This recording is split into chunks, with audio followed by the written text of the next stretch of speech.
할렐루야. 주님의 사랑과 중요한 성도 여러분, 저는 오늘 시편 92편 13절을 가지고 은혜의 뿌리 하나님의 온전하심 안에 심기, 은혜의 뿌리 하나님의 온전하심 안에 심기라는 제목을 해서 하나님 말씀을 나누고자 합니다.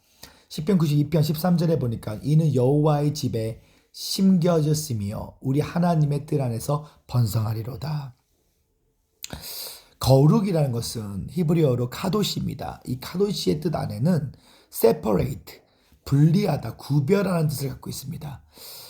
그런데 이 하늘의 형상에서는 이 거룩이라는 것은 하나님 온전하심 안에 심겨 있는 자, 이것이 바로 거룩입니다. 흙의 형상에서는 이 거룩이 구별되다라고 말할 수가 있죠. 하늘의 형상과 흙의 형상. 그러니까 흙의 형상은 바로 율법의 세계, 율법은 바로 카도시가 분리되다, 구별되다는 뜻을 갈 수 있습니다. 하나님은 우리의 삶이 열매를 맺기를 원하십니다. 자, 근데 여기서 우리가 알아야 될 것은 이 열매 맺는 삶을 알기 위해서는 첫 번째는 심겨진 자가 되어야 되는 것입니다. 한번 제 말자랍니다. 심겨진 자. 그 시작은 능력이 아니라 심겨짐이기 때문입니다. 성경은 분명하게 말합니다. 여호와의 집에 심겨진 자들은 우리 하나님의 뜻 안에서 번성하리로다. 하나님은 먼저 우리를 어디에 두시느냐를 중요하게 보십니다. 뿌리가 없는 나무는 결코 열매를 맺을 수가 없습니다. 그래서 하나님은 먼저 심겨진 삶을 말씀하십니다. 심겨진다는 것은 단순히 교회를 닫는 것이 아닙니다. 내가 속한 자리, 하나님이 두신 자리에서 뿌리를 내리는 것입니다. 계속 옮겨 다니는 삶, 여기저기 떠도는 신앙은 결코 깊어질 수 없습니다. 우리가 깊지 않으면 겉으로는 살아있는 것처럼 보여도 결국 열매가 없습니다. 하나님은 심겨짐, planted라는 단어를 강조하십니다. 심겨질 때 비로소 번성이 시작됩니다. 그리고 놀라운 원리는 이것입니다. 안에 심겨지면 밖에서 번성합니다. 하나님 집 안에 뿌리를 내리면 삶의 현장에서 열매가 나타납니다. 건강, 삶의 지속성, 그리고 모든 영역에서 번성은 심겨짐에서 시작됩니다. 하나님은 열매를 먼저 요구하지 않으십니다. 먼저 뿌리를 요구하십니다. 오늘 심겨진 자가 되기 위해서 축원합니다. 둘째, 그리스도 안에 감추어진 삶과 보호에 대해서 배우기 원합니다. 자, 오늘의 말씀은 은혜의 뿌리 하나님의 온전하심의 안에 심기라는 제목이죠.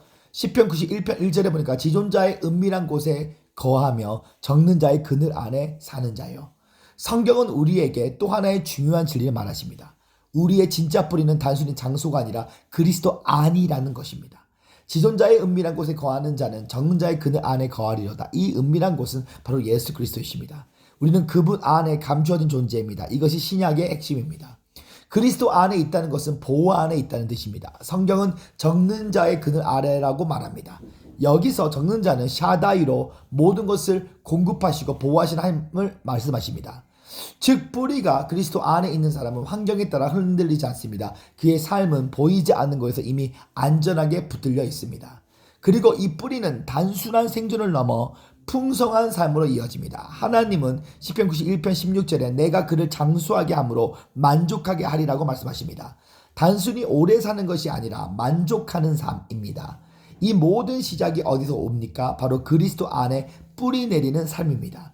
뿌리가 바르면 열매가 반드시 따라옵니다. 시편 91편과 92편에 보여주는 장수의 흐름도 좀 보기 원하는데요.